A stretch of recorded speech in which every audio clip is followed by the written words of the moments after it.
Estamos hoy con dos economistas que no nos traen digamos, ese rechazo que uno muchas veces siente por los economistas, porque hablan en otro idioma prácticamente muy encriptado. Entonces no entendemos mucho de lo que están haciendo y quizás eso es el problema que tenemos. Hoy estamos con José Luis Corallo, a quien ya entrevisté en otra oportunidad, que es economista formado en la Escuela de Economía de la Universidad de Buenos Aires y Magister Artium en Ciencia Regional en el Wharton Business School de la Universidad de Pennsylvania y fue rector de la Universidad Nacional de General Sarmiento. Y estamos también con Federico Zuberman, que es ingeniero agrónomo por la Universidad de Buenos Aires, magíster en Economía Social por la Universidad Nacional de General Sarmiento. Se desempeña como investigador docente en el área de Ecología del Instituto del Conurbano desde el año 2008. Bueno, nosotros en este programa tratamos temas siempre de que tiene que ver con el ambiente, pero ¿qué pasa? Tantas cosas tienen que ver con el ambiente, prácticamente todo tiene que ver con el ambiente. Y a nosotros nos interesa mucho en hacer conocer, ¿no es cierto?, de que no está separada la economía, de hecho tiene la misma raíz, ¿no? Economía, ecología, es la casa, como dice el Papa Francisco, la casa común, en la que no solamente estamos los humanos, estamos un montón de otros que son otras especies que son importantes porque son, digamos, lo que hace esa red de la biología es, digamos, una cosa muy importante. Y la relación entre la sociedad, la economía y la naturaleza es lo que tenemos que tratar de entender para dejar de producir estos efectos que estamos produciendo, que ya no se pueden ignorar, o sea, saltan a la vista, de hecho estamos encerrados por uno de esos efectos. Y hay más efectos que vamos a encontrar muy pronto, que tienen que ver con los océanos también, ¿no es cierto? Bueno, con los océanos, con las tormentas, con el cambio climático y el tema que digamos, nos preocupa mucho en este momento es también lo que la pérdida de especies en el mundo y también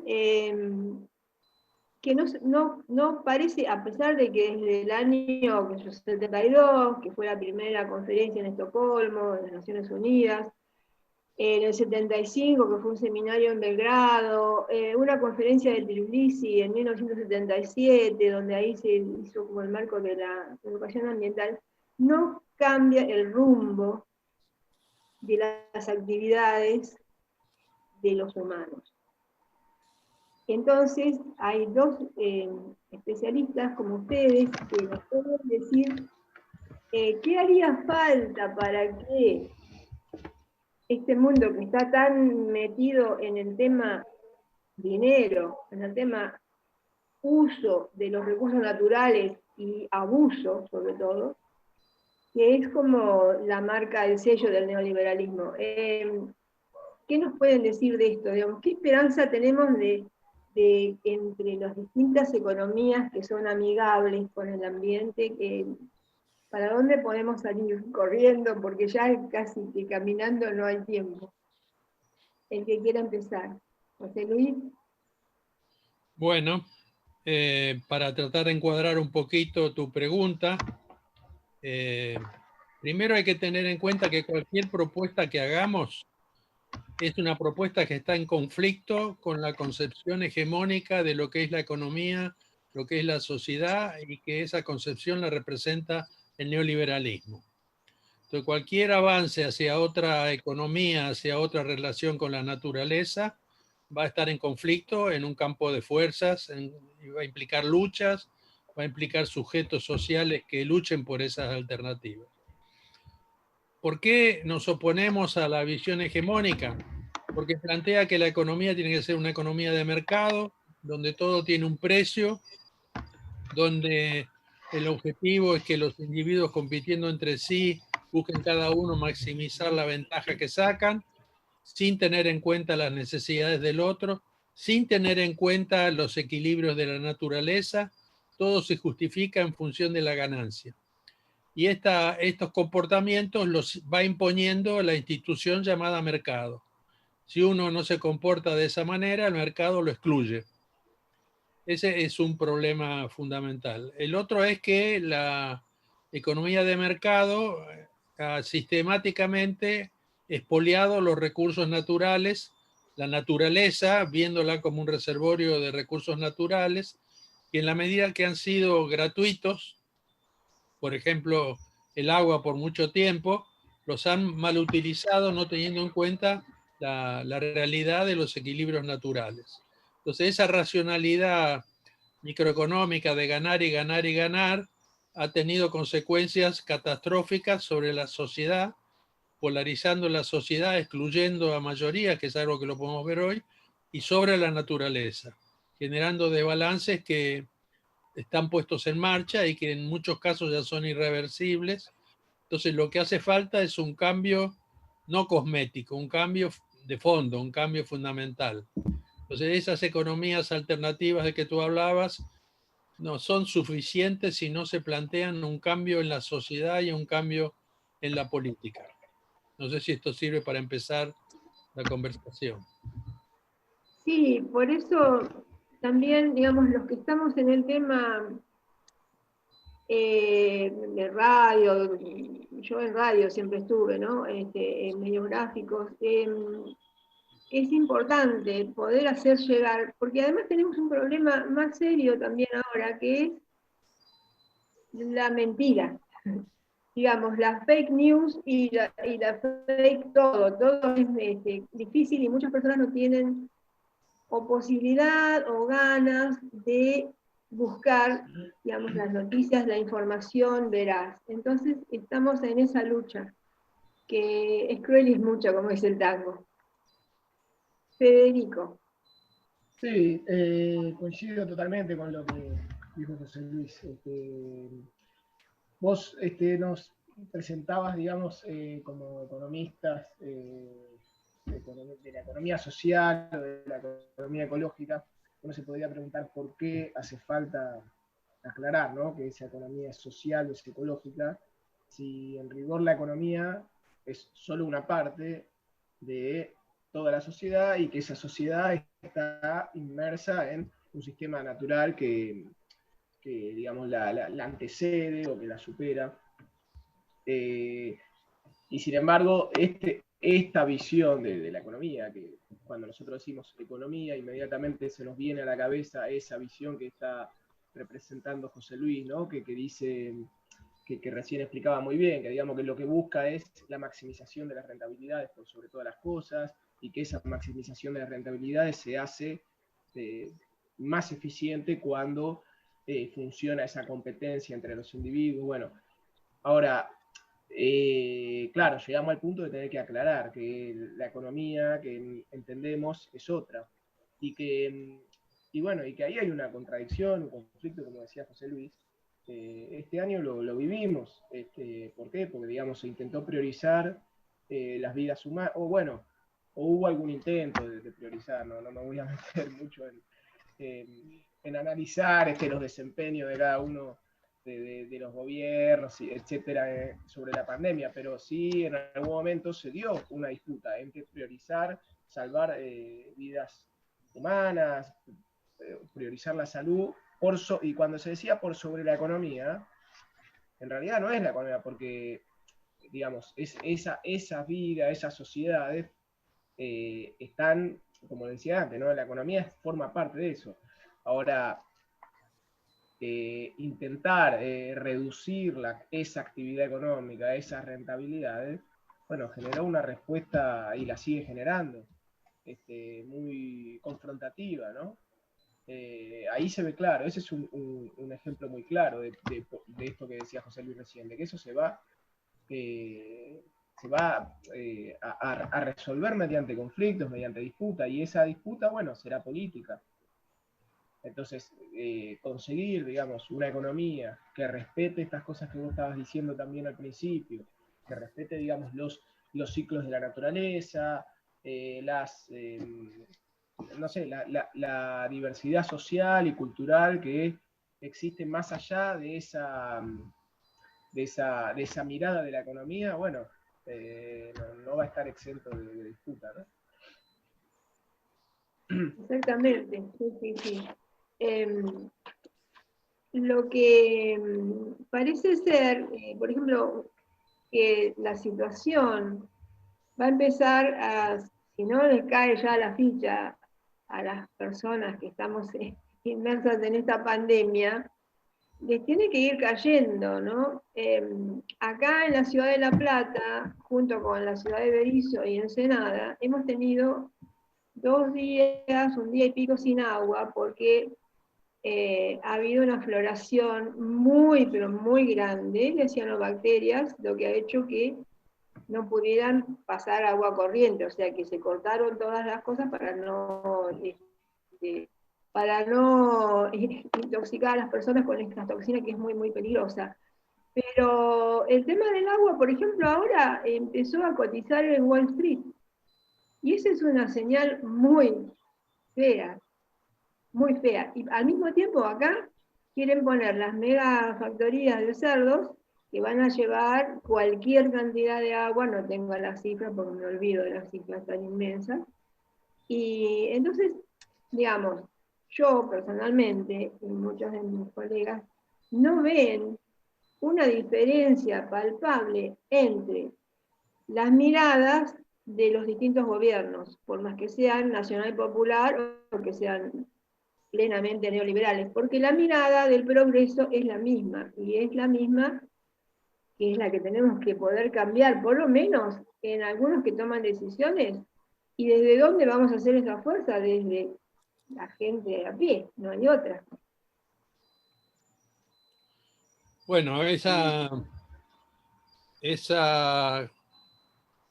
paradoja que vos planteás de que un gobierno progresista o un gobierno neoliberal pueden tener la misma visión con respecto a los recursos naturales, aunque tengan una visión distinta con respecto a la equidad, a la sociedad, se explica en buena medida porque en América Latina, una zona atrasada, entre comillas, al ser comparada con los países de Europa o con Estados Unidos, adoptó una propuesta, un paradigma de desarrollo. Entonces hubo una ideología desarrollista que estaba basada en el crecimiento de la riqueza producida como mercancías y transadas en el mercado, y ese crecimiento era el máximo posible, volvemos a ver la idea del máximo, de la ilimitación, fuera cual fuera el uso que se hacía de los recursos naturales. Entonces, los recursos naturales aparecían como ilimitados y lo que había que hacer era maximizar la producción, en el caso de los gobiernos progresistas, para distribuir mejor. ¿Qué es lo que pasó, por ejemplo, con el primer gobierno kirchnerista, que se encontró con una alta rentabilidad de las commodities y afortunadamente lo usó para redistribuir, pero desafortunadamente no evitó la sojización de nuestro territorio con todas las consecuencias ecológicas que tiene? Entonces hay acá una pregunta, y es: ¿el Estado en un Estado neoliberal o el Estado en una propuesta neodesarrollista juega el papel de defender una racionalidad superior a la racionalidad del mercado, o simplemente se plantea hacer más aceptable, más equitativo al mercado? Y al hacer eso se encuentra con los monopolios, se encuentra con la fuerza del mercado global. Entonces, ni siquiera en este sistema tienen la posibilidad de pensar en otro equilibrio entre la naturaleza y la sociedad, porque está todo el tiempo corriendo atrás del crecimiento, justificándolo porque va a distribuir mejor. Así que esa es una paradoja, y el hecho de que haya neoliberalismo en los gobiernos progresistas es porque el neoliberalismo es hegemónico. O sea, se ha metido en el sentido común de la población y de los políticos, de las lideranzas sociales y políticas. Y como toda hegemonía, no se advierte, uno la lleva adentro, uno lleva un pequeño neoliberal adentro y no se da cuenta. Exactamente, sí, sí. Totalmente, y no solo en esos gobiernos, sino también en mucha gente que los apoya incluso con mayor o menores niveles de responsabilidad, entendiendo que forman parte de una alternativa, lo cual yo también comparto, frente a gobiernos que llevan al extremo, digamos, esas posturas neoliberales.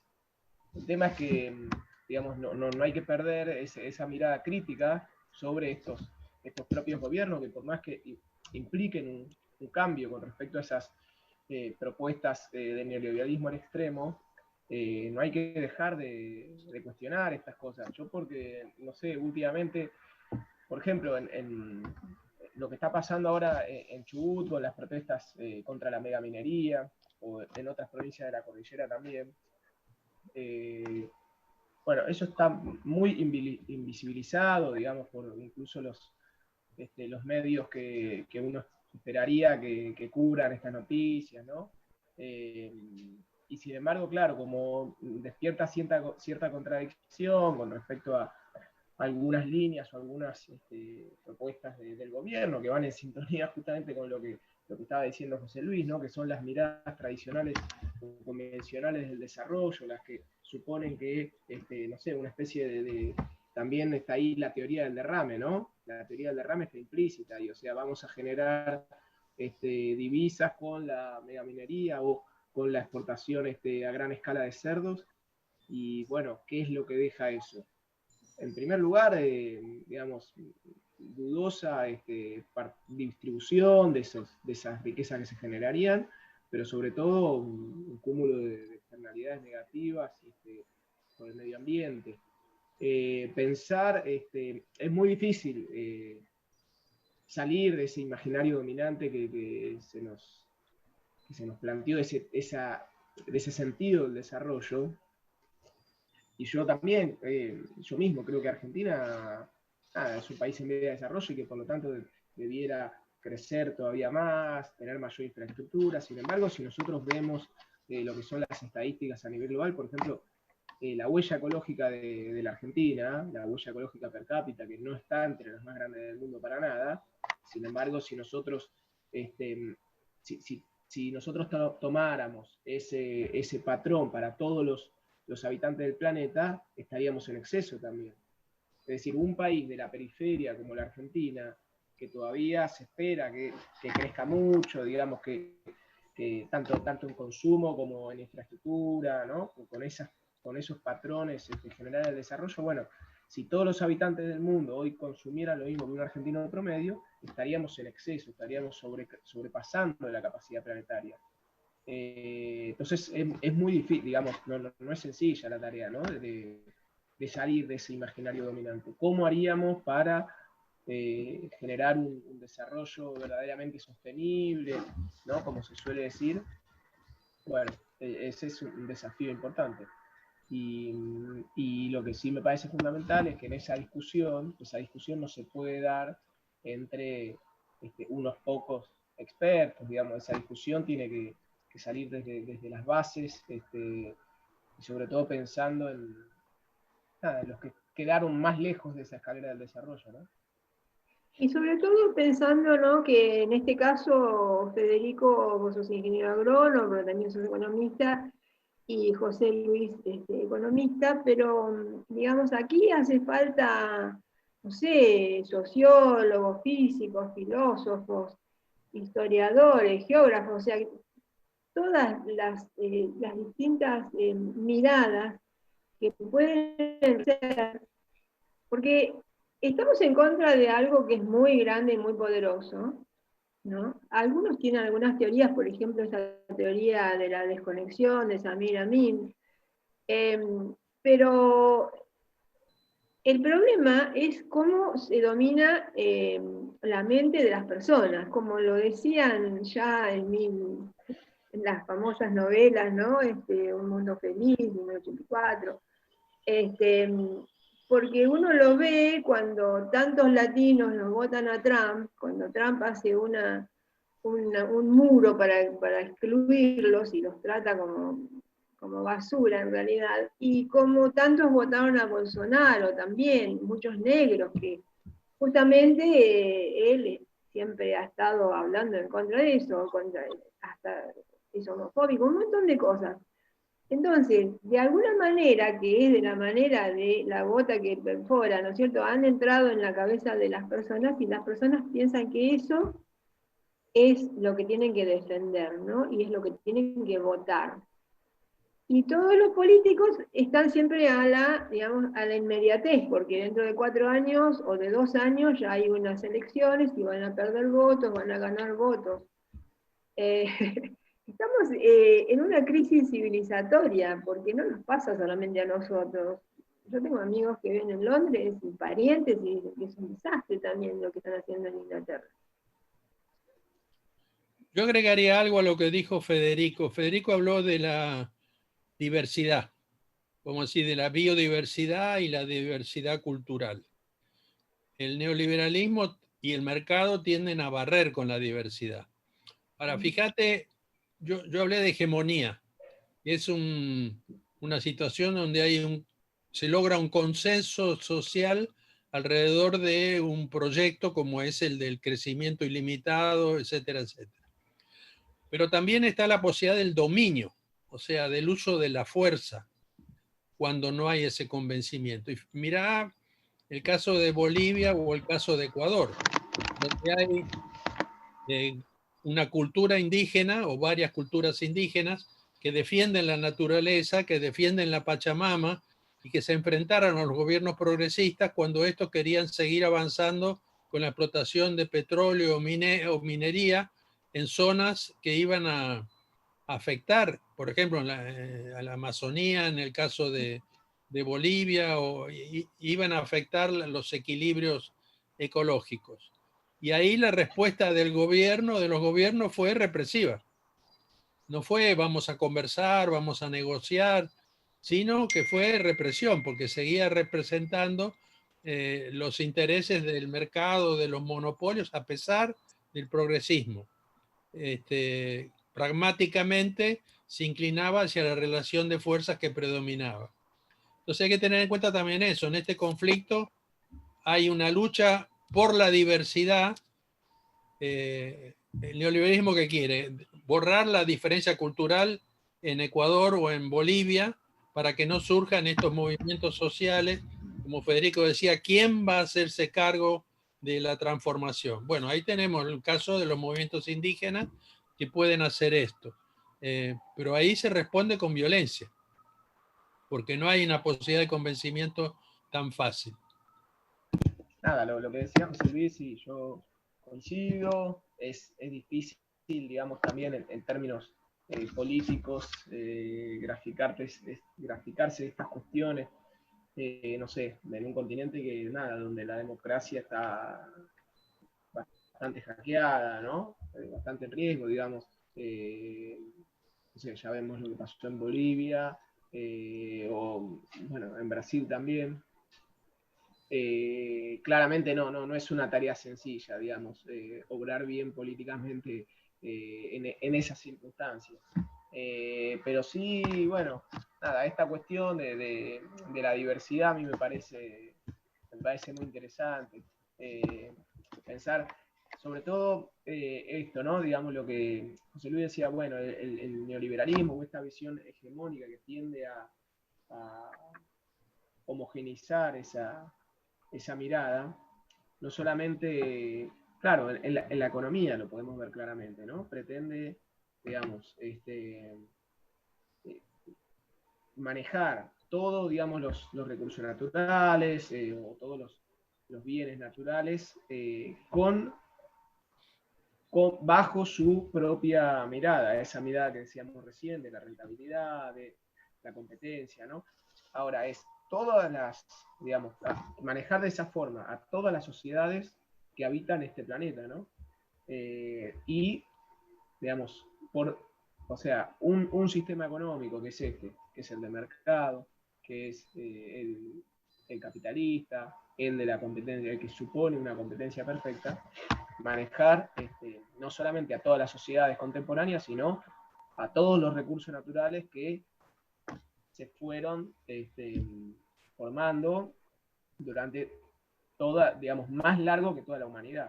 Entonces, esas, no sé, son cuestiones que perdemos de vista y que a mí me parece interesante situarnos, ¿no? Situarnos como no solamente una especie dentro de millones de especies en millones de años de la naturaleza, sino además lo que pudiera ser algo mucho más complejo, mucho más diverso. Sí. A veces uno le da como una esperanza, ¿no? Por ejemplo, en un principio este gobierno nacional popular creó la Dirección de Agroecología, poniéndolo al frente a Eduardo Cerdá. Lo que pasa es que tampoco se efectivizó enseguida ese nombramiento, o sea, se dijo, pero después, bastante más tarde, se lo nombró. Y se habla mucho de agroecología, pero esa esperanza como que va decayendo a medida de que pasa el tiempo, porque uno ve que el empuje, el otro lado, que es muy fuerte, parece que no hace mella, digamos, esto. Lo que viene haciendo hace tantos años Eduardo Cerdá, trabajando en los municipios y para que la gente pase, digamos, hacia la agroecología. En cierta manera lo logró la suba del dólar al ser tanto más caros los ingredientes de esta mezcla tóxica que nos tiran todos los días, ¿no? El glifosato, etcétera, etcétera, que se viene ahora el glufosinato de amonio, que es peor, peor y peor. Pero hay una contramedida que es, si bien los productores empiezan a querer usar menos químicos, hay una oferta, digamos, como que le bajan el costo a la importación desde Brasil de otros químicos similares o otros productos. O sea, estamos siempre envenenando el suelo, el aire, la tierra, el agua. No sé. Federico, Sí, Sí. No, pensaba justamente en lo que charlábamos recién, o sea, en pos de una agricultura homogénea, ¿sí? Eso es bastante gráfico, digamos, yo que soy ingeniero agrónomo, todos los ingenieros agrónomos nos formamos también con una forma de ver la producción agrícola, cuanto más homogénea, cuanto más pareja, cuanto más ordenadita, mejor, o sea, y en rigor debería ser lo contrario, digamos, cuanto más diversidad, digamos, más posibilidad de polinizadores, de organismos benéficos, de equilibrios ecosistémicos en esos agroecosistemas, ¿no? Y sin embargo, digamos, los ingenieros agrónomos solemos ir en el otro sentido, ¿sí? O sea, si hay algo que desconocemos ahí, lo sacamos por las dudas, hacemos aplicaciones por las dudas. Yo hablo en plural, ¿no? Pero bueno, cada uno sabe, digamos, cuánto de eso realmente hace o cuánto no. Pero bueno, claro, una agricultura, digamos, más diversa es mejor en todo sentido. Y esa diversidad también, por supuesto, llega hasta lo cultural. ¿Por qué? Porque estamos presuponiendo que esta forma de hacer agricultura es la más eficiente, digamos, la más productiva, y no estamos contabilizando, digamos, todas las externalidades que esto genera, ¿sí? Estamos pensando en una agricultura que en realidad no es para producir alimentos tampoco, es, digamos, para producir riqueza o monetaria o riqueza, digamos, en productos que, digamos, no necesariamente van a alimentar bocas humanas. No sé, eso lo vemos hoy claramente, o sea, hoy, digamos, en esa discusión que se dice, bueno, no, pero hay que alimentar al mundo y para eso necesitamos una agricultura más productiva, sostenida con insumos químicos. Y bueno, y eso lo podríamos poner en duda fácilmente. Hoy los alimentos se alcanzarían, hoy se desperdician 1/3 de los alimentos como mínimo en todo el mundo, y eso tiene también que ver mucho con cómo se piensa esta agricultura, ¿no? Una agricultura de campos vacíos y de ciudades llenas. Eso también forma parte del desperdicio de alimentos, ¿sí? ¿Por qué? Porque los centros de producción están muy lejos de los centros de consumo, entonces en el medio, digamos, hay mucha pérdida ahí, y ni hablar de nada, también la disputa entre producir alimentos o biocombustibles. Si uno piensa en gran parte de la producción de maíz, por ejemplo, Estados Unidos es el mayor productor de maíz del mundo y prácticamente la mitad de ese maíz va para biocombustible. En Brasil casi que lo mismo. Nosotros no tanto porque nuestro producto de cabecera es la soja, que diría que tal vez un 20% de eso va para biodiesel, pero lo que no va para biodiesel va para exportar, para alimentar ganado en Asia. Y bueno, nada, claramente no es una agricultura que se esté pensando para la alimentación. Y por eso se echa sin control gran cantidad de químicos en exceso, ¿sí? Eso incluso representa más costo para los propios productores, lo cual habla de la ineficiencia que genera, en lugar de la eficiencia con que tanto se llena la boca ese discurso, ¿no? ¿Puedo Así agregar es. algo, Elisa? Dale. Vuelvo a insistir en que todas estas opciones críticas se dan en un campo de fuerzas. Los grandes monopolios y el mercado concentrado en general ha estado ávido de mano de obra barata y de recursos naturales también baratos, extraíbles. Ya la mano de obra barata no le interesa tanto, porque las nuevas tecnologías usan cada vez menos mano de obra. Pero está ávido de recursos naturales, y los recursos naturales están en la periferia. En América Latina hay mucho de eso. Y para eso están dispuestos a ver, en primer lugar, a usar todo el sistema institucional capitalista para presionar a los gobiernos, endeudarlos, por ejemplo, para imponerles políticas. Pero además hay una complicidad desde este lado porque se dice necesitamos inversiones y muchas de esas inversiones vienen para extraer recursos. Totalmente. Pero además hay que tener en cuenta que el imperio está dispuesto a llegar a la guerra. Es decir, el imperio tiene un ojo puesto en Venezuela, más allá de lo que podemos pensar del sistema político venezolano, porque ahí hay un depósito de petróleo importantísimo.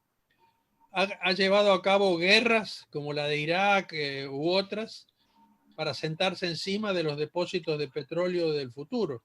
El futuro también, y ya está presente, son los depósitos de agua, las grandes reservas de agua que hay en el mundo. Entonces, contra todas esas fuerzas, nosotros estamos planteando tecnologías un poco mejores o cosas más complicadas o más pesadas, como la vía campesina, todo un movimiento internacional que tiene que ver con otra forma de producir y otras formas de consumir, pero son débiles con respecto a esas fuerzas. Entonces, una pregunta que nos tenemos que hacer es, ¿desde dónde vamos a empezar a construir otra economía? No parece fácil tener un superestado que se va a oponer a esas fuerzas y va a defender los intereses nacionales. Entonces es como que hay que crear otra economía desde abajo, desde los territorios, crear otros equilibrios, crear otra relación con la naturaleza. Les agradezco muchísimo a los dos. La verdad que podemos repetirlo en otro momento porque hay que trabajar mucho en esto. Así que muchas gracias, José Luis Corallo. Muchas gracias, Federico Zuberman. Y los felicito porque son como son.